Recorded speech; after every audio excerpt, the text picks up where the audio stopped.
Okay, well, good afternoon, everyone. Thanks for being here. My name is Adrien Depaillat, and today I'm going to talk about seawater air conditioning. So I'll start with a quick presentation of our company, and then I'll move on to the interaction between the Malaysian products and our studies. So, who are we? Deprofundis is a research department specialized in renewable energies, and more particularly in seawater air conditioning, thanks to the expertise of Bruno Garnier, who is one of its co-founders and who worked in the past for the Ifremer station of Tahiti. Back in 2011, it was decided upon a mutual interest from Électricité de France and Deprofundis to create a joint venture called Deprofundis Ingenium, which is entirely dedicated to the development of low-cost SWAC. So for the remaining time of the presentation, I'm going to say SWAC as the acronym for seawater air conditioning to save some time. So how does that work? I think the best thing to do is to get you through an example. So we are working on the seawater air conditioning project for the Reunion Island. On the southern part of the Reunion Island, you have a city called Saint-Pierre. And there is an hospital that we want to provide air conditioning with. So what we do is that we pump deep cold seawater over here. It's approximately 1,000 meters below the surface level. This cold water is then carried all the way through the building of the customer here. And through the use of heat exchangers, we transfer the cooling energy from the seawater loop to a secondary loop which runs through the building of the customer and which supplies it with air conditioning. The seawater is then released back at sea at approximately 200 meters below the surface to make sure that we do not disturb the photic zone, because the water that we pump is very rich in nutrients. So if you release that in a photic zone, that means if you release this water in an area where you have still decent amount of light coming from the sun, you may trigger a green bloom or which is a rapid growth of algae, and that would be detrimental to the environment, so we don't do that. And for information, these pipes are in high-density polyethylene. It's a sort of plastic pipe. This is the kind of pipe that we use that you can use every day for drinkable water, for drinking water, for example. The most important advantage of that technology is that it allows you to save between 80 to 90% of the electricity that you would have required to produce the same cooling need with a regular cooling machine. And this is because a regular cooling machine is operating a compression cycle which is very energy consuming. And with the seawater air conditioning system, you still need some energy for the pumping system, but it's nothing compared to what you would need with a regular cooling system. So that's the first advantage. The second one is that it's an environment-friendly solution. Firstly, because you save energy, and secondly, because you don't need any CFC nor any refrigerant fluids, which are known to be harmful to both the humans and the environment. And lastly, the deep seawater is a cooling reservoir which is available 24/7, because I'm going to get back to this later, but if you go deep enough, you don't have any more variations of temperature due to when you are deep enough, there are no variations of the season with the seasons. So moving on to the products that we use essentially one product, which is the Global Ocean Physics Reanalysis. 2v3, well, starting next week, apparently it's going to be 2v4. And the two data sets that we use are the current velocity and the thermal gradients. And this one is by far the most important one that we need. So how do we get these? We have developed an Excel routine, so we have all the NC files of the model in our computers, and we have developed these routines, they're called an open source dynamic link library produced by Mr. Alexander Bruns. And thanks to this, we can extract all the data we need, and we can plot whatever we want, such as the monthly mean thermal gradient, as you can see there. So it goes to 2012 because it was done a couple of years ago. And well, as I said before, so you have the depth here and the temperature plotted here. If you go deeper than 150 meters, well, even 100 meters, you can see that you don't have any more variations of the temperature with the months. So this is why I said that the cooling reservoir at a depth of 1,000 meters is stable. You have an example of what we can extract from the velocity, and this is used for the design of the anchoring systems and the ballasts. And so why does the temperature matter so much? It's because, for example, if I take again the example of the project of Saint-Pierre, in blue you have the shape of the intake pipe, and red is the seabed, or the bathymetric profile as we call it. And the intake pipe is approximately 8 kilometers long.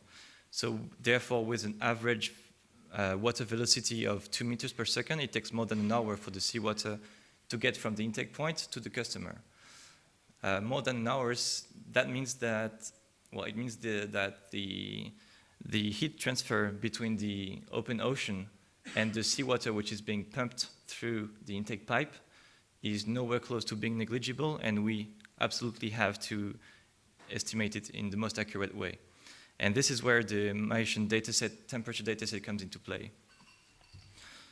So thanks to this, we were able to, well, thanks to that and to other worldwide datasets such as the GEPCO, for example, which is the General Bathymetric Chart of the Oceans, we were able to survey the SWAC potential for more than 150 locations around the world. And more particularly, we were able to do a close study we have surveyed more than 1,000 kilometers of coasts within the several French overseas departments and regions. So for these, we use the bathymetry from the CHOM, the Service Hydrographique et Océanographique de la Marine. And this is really useful for our contractor, which is EDF, because we give them a map giving the potential for the SWAC potential, and on their side they are able to prospect and look for. They know that there is a potential for a SWAC, and that helps them to look for potential feasibility studies in terms of cooling districts. So, for example, this is something that happened for the Martinique. We spotted a interesting potential for a SWAC system close to the Shoalshire municipality, and EDF has mandated a local company to do energy auditing to see what kind of cooling need was present there, and they came back to us asking for a more detailed study to see for which cooling networks, how well would the SWAC perform with several sorts of cooling networks. So I wanted to compare so we've been talking about evaluating the accuracy of these data sets, and I had the chance to, for the SWAC project of Saint-Pierre, we had a measurement campaign done in January 2014, and I was able to extract the temperature gradient from the migration database on January the 14th as well. And so on the left axis you have the temperature plotted, so the black point, the black dotted line represents the migration dataset, and the colored dots are from the measurement campaign. And as you can see, the mean error is pretty low. It's plotted on the right axis, and it's less than 4 to 5%. And well, at the time I'm still not familiar with the downscaling, so I just picked the closest point I could find from the migration database, which is approximately 6 kilometers away from the point where the real measurements were made. We had another project ongoing for the air conditioning of the Ulumale airport in the Maldives, so I did the same thing. This time it was the measurement campaign was made by Hitachi in 2011, and so the error is a bit higher for the shallow depth, but there are several things that could explain part of the error. For example, the fact that the closest point I could find is more than 20 kilometers away from the measurement points, and so that could be one reason. And but it's still less than 10% or 11%. And if you go deeper than 200 meters, you are less than 6%, which is, to me, pretty good, considering that this is a model which is operating on the global scale around the whole, the 7 seas. I wanted to talk about the weaknesses, but it's really, I realize it's really not a weakness, but rather a misinterpretation of the results. I tried to do the same thing for another project that we have to cool down the tunnels of the Eurotunnel is using the skin friction between the trains of Eurotunnel are producing lots of heat, so they always have a need for cooling. And I've been looking at the temperature of the sea in this area, but I wasn't able to find a decent, like the Mauritian data set is really not in agreement with the data set that I got from the World Ocean database, but there are many things I'd like to add. The fact that, first, this area is very shallow, so there may be, this is a place where I think downscaling could have a great impact. Secondly, the World Ocean database, in this particular case, has some of its data points which are from the 18th century, so the accuracy may not be as precise as we want it to be. And lastly, I've read a study about the behavior of the English Channel, and it appears that depending on if you're looking at the eastern side or the western side, you can have both patterns of temperature. You can have either a flat pattern, which barely varies with the depth, even in summer days, but you can also have, if you're on the other side, this kind of pattern with a decreasing temperature with depth on summer days. So it's not really, I wouldn't call that a weakness, just rather a misinterpretation of the results. Now coming to what can we do to improve it, I'd say the access is already good through the use of FTP servers. The extraction is no longer a problem because of the Excel routine that we have developed. And so I'll just ask to keep updates going because the bug corrections are really important, and keep up the service user help because they are really efficient and quick to respond. And yeah, well, the only thing I could use is to know more about downscaling, but this issue is being addressed this week, so hopefully I'll know more by the end of the week about that perspective. So if you have any questions, feel free to ask me, and if you have questions later on, you can still email them to me.